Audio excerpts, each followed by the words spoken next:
Shalom and welcome back. Mazal Tov also on finishing lesson 1. So today we're going to start lesson 2. The first new keyword in this lesson is Geshem. Geshem is a very important weather word. It is how Israel gets most of its water, from Geshem. And the new word begins with, obviously, a new letter. The new letter is Gimel. So you know that the first sound in Geshem is G.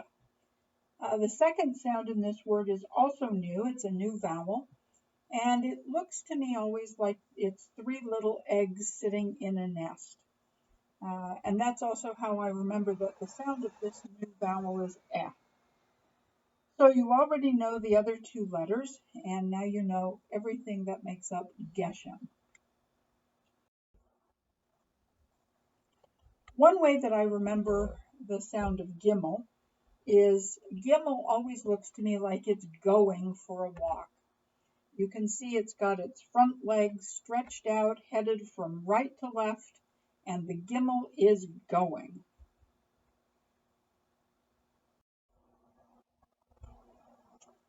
As I mentioned before, the new vowel looks like 3 little eggs in a nest. There's a second version of this vowel which looks like 5 little eggs in a nest. This vowel, the vowel, like many of the others that we've learned, has 2 different forms. Even though it has 2 different forms, they both make exactly the same sound. So the question has come up a number of times in classes I've taught, wondering why there are 2 different versions of the same vowel. And the answer is we don't really know. Historically, we refer to these as long and short vowels. The 3 dots, that's a long vowel. The 5 dots is a short vowel. But at this point in time, there's absolutely no difference in the way that they're pronounced. We think that possibly there was originally 2 different pronunciations, but those have been lost over the centuries and actually over the millennia. So at this point, the vowels make exactly the same sounds. The only reason that they're retained this way is for grammatical purposes.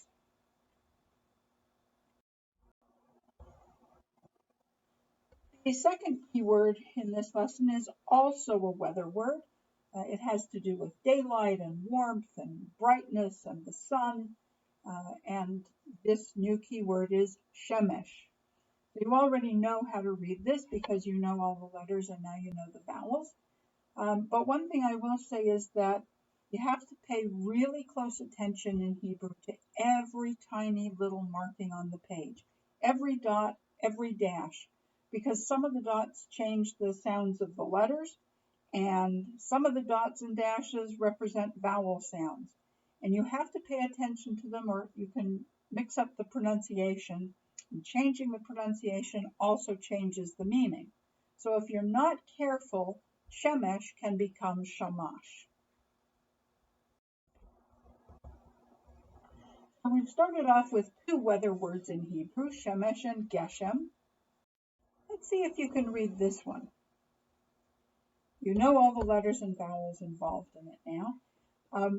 This is an interesting word. It does happen in Israel. We have snow in Israel. I will say that it's not a totally common occurrence.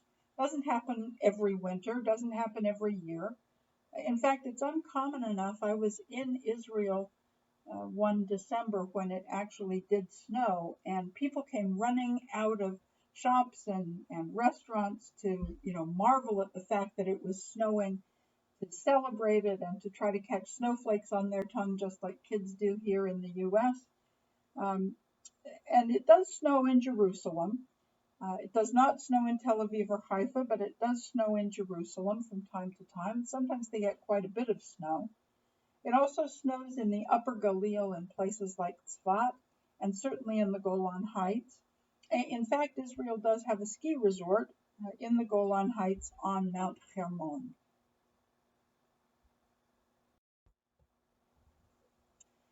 The third keyword in this lesson, it's also a new letter. The keyword is regel. The new letter is a resh, and the way that you remember resh is that it's rounded on top.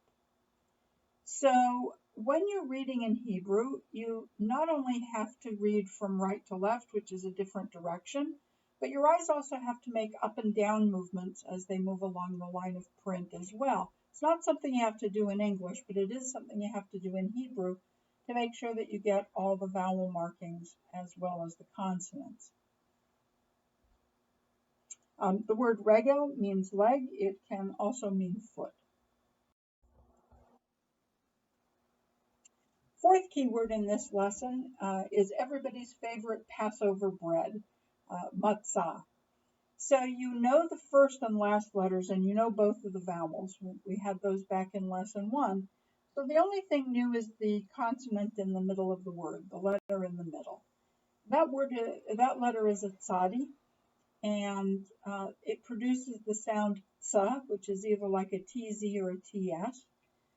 This sound is sometimes a little difficult for English speakers when it occurs at the beginning of a word, because in English we don't have any native organic English words that begin with this sound.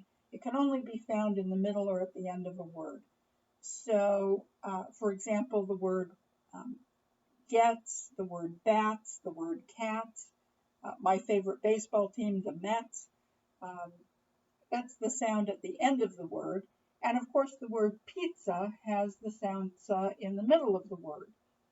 But for English speakers, the only 2 words in the English language that actually start with this sound are tsunami and tsetse fly, and neither of those are actually native words to the English language. They were borrowed into it.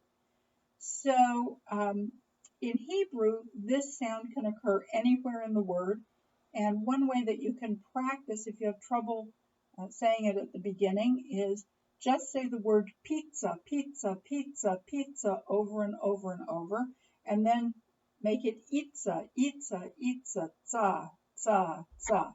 And if you practice that a lot, you'll be able to make the sound without any trouble. The last keyword in this section is also has a new form of the letter. The letter at the end is a tzadi. Like the mem that we had earlier in lesson 1, the tzadi has 2 forms, one that occurs at the beginning or in the middle of a word, and one that occurs at the end of the word. The key word here is eretz, which means land. We often talk about Eretz Yisrael. So that's again a good word to practice on to make that sound. One last comment about the way about reading Hebrew. You may remember from lesson 1 that every syllable in Hebrew consists of at least 1 letter, can have 2 letters, and it has 1 vowel sound. So every syllable has a single vowel in it. The word shemesh here has 2 syllables. We know that because it has 2 vowels. The other thing that you can remember from lesson 1 is that there are 2 types of syllables. Some syllables are made up of a single letter and a vowel, a consonant vowel syllable. And some syllables are made up of consonant vowel consonant. And this particular word, shemesh, is made up of both types of syllables. It begins with a consonant vowel syllable, she, and it ends with a consonant vowel consonant syllable, mesh, shemesh. In fact, all of the words that we had in this particular part of the lesson, all of them have this in common. Each one is made up of 2 syllables. The first syllable is a consonant vowel syllable, and the second is a consonant vowel consonant syllable. So we have matzah, shemesh, regel, geshem, and eretz. So that's it for this particular part of the lesson. You can start working on the reading packet, work through it until you get to the next set of keywords, and then come back to lesson 2.2. Thanks a lot.